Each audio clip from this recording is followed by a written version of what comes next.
Hi, my name is Carrie and I'm 32 years old. A couple of years ago, I went through a divorce. It was a tough experience, but now I feel like I'm in a place where I can talk about it, so here I am. I've always felt like I lived an average life. I wasn't particularly great at anything. I did okay in school, and I was decent at most things I tried, but I never excelled at any of them. You could say I was a jack of all trades, master of none. My looks were pretty average too. I wasn't unattractive, but I wasn't the type to turn heads when I walked into a room. Growing up, I was comfortable with how I looked. I wasn't self-conscious because I'd had a few really handsome boyfriends in high school and college, so my appearance never really bothered me. That all changed when I got into a toxic relationship during my last year of college. At first, my boyfriend seemed nice. I knew he wasn't the one, but I enjoyed his company, so I kept seeing him. As my feelings for him grew, I started ignoring his bad behavior. I was so blinded by love that I didn't realize how much he was hurting my self-esteem. By the time the relationship ended, my confidence was completely shattered. I couldn't even look at myself in the mirror without feeling ugly and breaking down in tears. It took me 5 years after college and leaving that boyfriend to start dating again. The person I began seeing was my now ex-husband, Nick. We met at a bar when I was out celebrating a friend's birthday. I wasn't drinking that night because I didn't like how overly confident I got when I was drunk, and I didn't want to embarrass myself. Nick was the one who approached me. "Hey, how's it going?" he asked. "Oh, hello, I'm good, thank you. How about you?" "I'm just enjoying the vibe here. Mind if I join you? Why are you sitting alone?" I needed a break from all the dancing. We're celebrating a friend's birthday.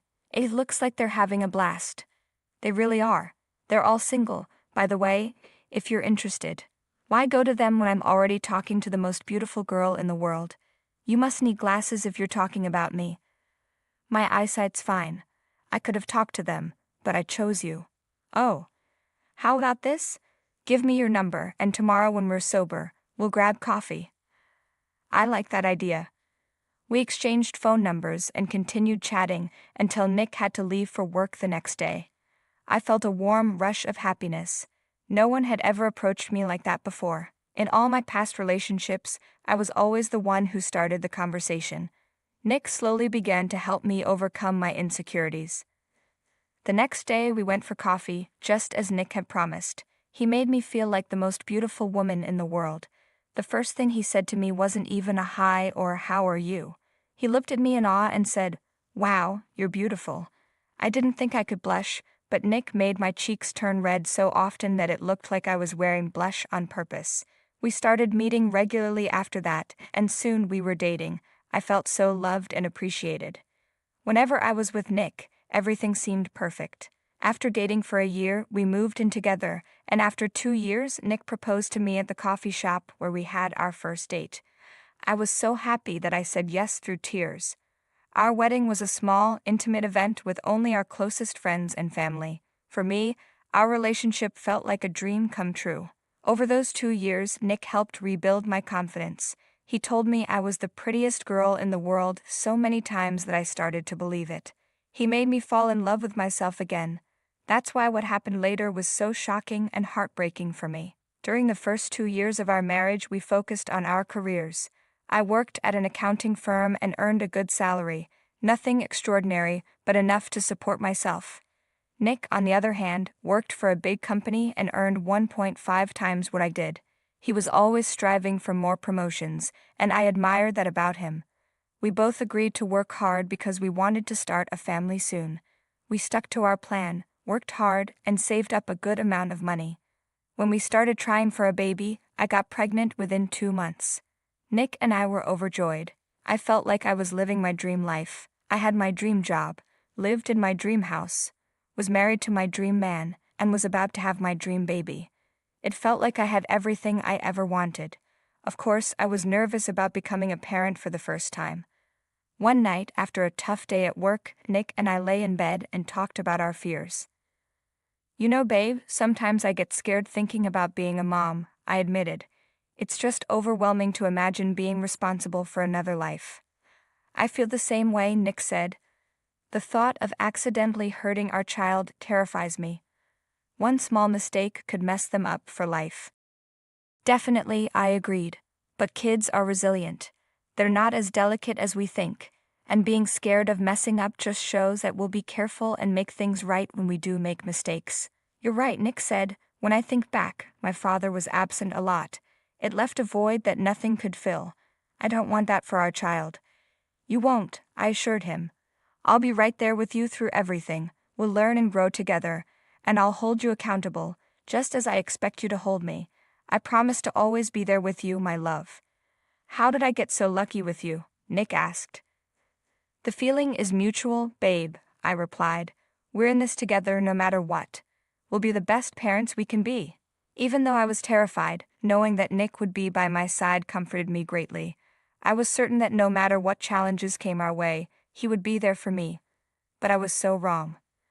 A couple of months after that conversation, I gave birth to a beautiful baby boy, and we named him Joe. The first few weeks with Joe were incredibly hard. He was a fussy baby who never slept at night. Nick and I took turns staying awake, and the lack of sleep started to wear us both down. We became cranky and irritable. To make matters worse, I was diagnosed with postpartum depression, PPD, so I struggled every day. I could barely get out of bed. Nick had to take care of most things: baby Joe, the household chores, and the cooking. I did what I could, but my mind felt like it was in a fog all the time. The only thing that seemed to help was lying in bed and crying. I tried to care for Joe when Nick was at work, but as soon as he got home, I would gladly hand Joe over to him. My PPD made it impossible for me to keep my job, so I had to resign and focus on coping with my illness. One day, after a tough day at work, Nick came home and lashed out at me. I couldn't get Joe to stop crying, and he said, "Why can't you do better as a mother? All you do is sit around." "What are you talking about?" I replied. "I'm fine with quitting my job, but I'm supposed to take care of Joe. If you can't even manage that, what's the point?" "You know I have postpartum depression," I cried. "How long will you use that as an excuse?" he snapped. "Do you think I'd lie about something this serious?" I asked. "Look at me. Do I seem like I'm enjoying any of this? Every day is a struggle, and it physically hurts not being able to care for Joe. I wish I could do more, but I can't." "I had a tough day at work too," Nick said, his tone softening. "My boss is pushing hard, and I'm on the edge, balancing it all, work and Joe. It's overwhelming." "I get it, babe," I said, trying to calm things down. "It's not easy. I'll try harder, do more, so you don't have to carry it all." No, I'll manage," Nick replied. "It's been 6 months since Joe's birth. I need to take my role seriously and support you. I don't want you to strain yourself. I'll handle things." "I want to do my part, babe," I said, "for Joe and for us. We're a team, right?" "Yeah, we are," Nick agreed. "We'll figure it out together." Even though I was terrified, knowing that Nick would be by my side comforted me greatly.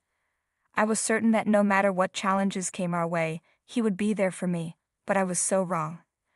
I started pushing myself to fight through the fog in my mind. I took care of everything around the house while looking after Joe. The only thing that comforted me was food, which is why I gained about 30 pounds. I didn't have the time or energy to work off all the food I was eating. I began to notice that Nick was spending less and less time at home. He still did his share of the responsibilities, but he was always working late.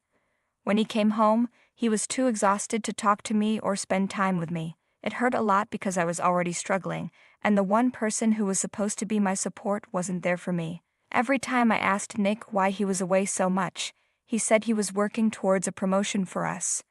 I just wanted one night with him, but he never seemed to want that. Even on weekends, he would lock himself in his office and work. Over time, I stopped asking and got used to his absence.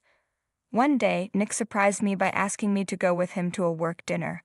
I was so excited that he was finally taking me out, so I went shopping and bought a nice dress.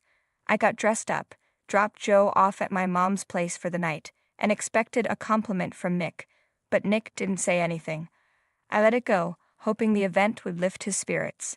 At the dinner, I met a lot of Nick's colleagues, including his boss, Amelia. She wore a tight red gown that highlighted her figure and looked gorgeous. She approached us confidently with a pretty smile and greeted us with kisses on the cheek. "Hey, I'm Amelia. Are you Nick's wife?" "Yes, I am. My name's Carrie." I thought so. I've heard so much about you. I hope most of it is good. Oh, definitely. You're quite the topic. Sorry for keeping Nick buried in work. I know he'd rather be with his pretty wife. Well, you better get him that promotion then. Oh, believe me, he's very close to getting one. That was good to hear, but the whole time, Nick just looked at the ground. He wouldn't talk to anyone when I was with him, but as soon as he left me to socialize on his own, he was open and laughing. It hurt. By the time the event ended, I was beyond upset, but I didn't bring it up because Nick didn't seem like he wanted to talk. When Joe turned a year old, he was a lot less fussy than when he was a newborn, so I had a little more free time. I decided to start looking for work, nothing too big, just something with flexible hours. After applying to a bunch of places, I finally got a job as a content writer. I was paid per article and could submit as many as I wanted, whenever I wanted. It was the perfect job. I excitedly told Nick about it that night at dinner, but he just grunted and gave me a half-hearted congrats. I didn't know why I expected him to be excited or happy for me. It hurt how little he cared, and I cried myself to sleep that night. After that, I kept myself busy with Joe, the chores, and my work. I began to feel better, and the fog started to lift, but there was still a huge hole in my heart that only Nick could fill. One morning, I missed him too much. After putting Joe to sleep, I walked into Nick's office. He wasn't home, but since he spent most of his time in that office, it had become his second room. I wanted to be close to him, so I sat in his office chair, closed my eyes, and took in his scent. When I opened my eyes, I looked at his desk and couldn't help my curiosity. I wanted to know what he did in his office all day.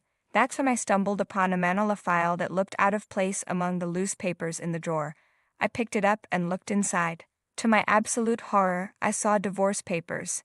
Nick had already signed them. The only space left blank was where I was supposed to sign. My heart shattered. I knew things weren't perfect between us, but I didn't think they were this bad. I still loved Nick, despite his absence.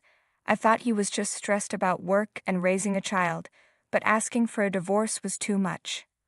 I knew I had been difficult to deal with after giving birth to Joe, but I was really sick. There were many things I could have done differently, but at the same time, I felt like I couldn't have done anything. I sat in his office and cried for so long that when Nick came home, he looked surprised to see me sitting there. He saw the file on the table and realized that I had found out. "Nick, I need to know why," I said, my voice trembling. He looked down, avoiding my gaze, and quietly said, "Because I felt like the spark had faded." "Don't lie to me," I demanded. I thought if we were married, Nick would talk to me instead of just walking away. So I asked him, "Do you really want to tell me the truth?" He said, "Yes, for months I've been seeing someone, my boss, Amelia." I was shocked and asked, "How could you?" Nick explained that they spent many late nights at work together, and it just happened. Plus, she was very attractive. I asked, "Why would you do this to me?" Nick responded, "Look at yourself. I could overlook being poor, but you're not attractive anymore. You're so fat and ugly. Pregnancy ruined you. I regret getting you pregnant." I was heartbroken and asked, "How can you regret your own son?" Nick coldly replied, "I'd rather have a hot wife than a son. Sign the papers, I'm marrying Amelia." I was furious and told him he was heartless. I thought he loved us, loved me. But he said, "Things change, Carrie." In that moment, something came over me. I went to our room, packed his things, threw his bag at him, and told him to get out. I also said I would contest the divorce. Without a word, Nick left. I cried the whole night, wondering how he could do this to me and Joe. My sadness turned to anger. I wondered if Nick and Amelia had been having an affair when I went to that business dinner party. Is that what she meant when she said he would get a promotion? I wanted to break something but instead took deep breaths, pulled out my laptop, and looked up Amelia. I found out she was married too. I didn't have proof, but I messaged her husband on Facebook, telling him what I found out. I hoped something would happen and that Nick and Amelia would face consequences. The next morning I forced myself not to look at my phone and focused on taking care of Joe and working. I needed to earn money to afford a lawyer. In the afternoon, I had a visitor. Amelia's husband, Jerry. He looked like he hadn't slept. He awkwardly asked if he could come in, and I let him. We sat in a living room, and he asked how I was holding up. I said I was okay, just trying to wrap my head around everything. Jerry said, "Yeah, I know what you mean. This whole situation is a mess. So why did you come over?" He explained that after my text, he and Amelia had a massive fight. He came over partly to get out of his place and partly to suggest that we get revenge on them together. Revenge? I asked. Jerry explained. They both hurt us deeply. Maybe we can give them a taste of their own medicine.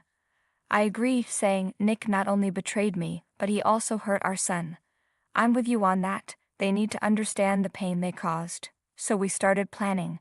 Jerry knew people in high positions at Amelia and Nick's company. He was the one who recommended Amelia for the job in the first place. Meanwhile, we tried to collect evidence of the affair. Jerry had access to all of Amelia's messages because her phone was synced with their iPad. He also helped me get a great lawyer. The next few weeks were hectic. We went to court for the divorce. Thanks to my lawyer, who presented a strong case of neglect, I had the judge's favor. During the trial, Jerry and I moved to the next phase of our plan. He contacted his friends at the company and informed them of Amelia's misconduct. Within a few days, both Nick and Amelia were fired. With proof of Nick's neglect and his unemployment, I won the case and got full custody of Joe. I also got more than half of our marital assets, making me financially stable. Nick and Amelia found out what Jerry and I had done, and they tried to contact us, leaving messages and emails, but we ignored them. Jerry and I started hanging out a lot after this ordeal, bonding over our heartbreak and betrayal.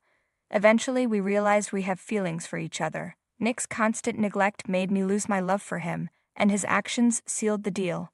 Jerry and I started dating a year after everything happened, and we still are to this day. He's great with Joe and has accepted him as his own son. A year and a half after Jerry and I started dating, Nick reached out to me. He had stopped trying to contact me 2 months after the court hearing since I never replied. He asked if we could meet at a cafe near my place. After discussing it with Jerry, I agreed. When I saw Nick, he looked haggard, like he hadn't been sleeping or eating. I have to admit, it felt satisfying to see him like that. He asked, "What's up?" "Make it quick. Jerry's waiting for me outside." "Jerry? Why is he waiting for you?" he asked. "Oh, we're together," I replied. Nick got angry and said, "You got mad at me for sleeping with my boss, and here you are sleeping with her ex-husband." I calmly explained, "Jerry and I got together after what you and Amelia did. Our relationship was completely over when Jerry and I started dating. It's very different from what you did. Is this why you called me?" Nick looked embarrassed and said, "This is really embarrassing, but Amelia and I are pregnant and we're struggling a lot financially. It's putting a strain on our relationship. Do you think you could help me out a little?" I was shocked and replied, "Are you out of your mind? It's embarrassing that you're asking your ex-wife to lend you money to support your affair partner's baby. You're pathetic, Nick. Never contact me again." I couldn't believe his audacity. I walked out of that cafe with my head held high, feeling beyond satisfied. I had a loving boyfriend, an amazing son, and a good job that paid well, thanks to Jerry. I didn't know what happened to Nick and Amelia, and I didn't care. I was happy with my life and decided to put the past behind me. This whole experience prompted me to reinvent myself, and now I'm a completely different and better person. Thank you for listening to my story.